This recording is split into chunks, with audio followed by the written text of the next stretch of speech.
नमस्कार शेतकरी मित्रांनो, फ्रान्सिस सीड्सचा मी एम्प्लॉय गोंडपिंपरी आणि या पोंभुर्णा तालुक्याचा प्रतिनिधी आहे। आज आम्ही कोरंबी हा गावामध्ये आलो आहे।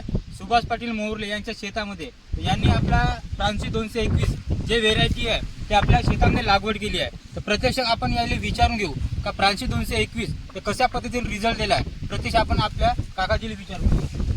काकाजी आम्हाला सांगा, फ्रान्सिस 221 ची तुम्ही लागवड केली आहे शेतामध्ये, तर बीजाची रिझल्ट कसा वाटला? फुलपाती, फळफांद्या काय काय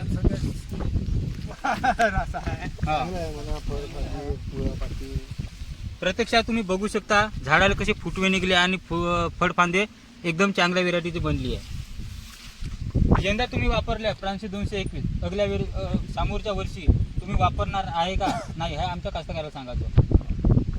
हो म्हणायचं जोरसे म्हणा, आवाज गेला पाहिजे, वापरणार की नाही वापरणार। ज्या पद्धतीने यंदा यांनी आपल्या फ्रान्सिस 221 ची लागवड केली, पुढच्या वर्षी पण यांनी फ्रान्सिस 221 हे व्हेरायटी लागवड करणार आहे। आणि समोरच्या कास्तकाराला एवढं सांगायचं आहे की यांना ज्या पद्धतीने आजची तुम्ही बघू शकता कशा पद्धतीने एकदम भिडून गेली आहे पराठी, चांगल्या व्हेरायटीची बनली आहे। तर समोर यांनी आपली 221 हे लागवड करणार आहे।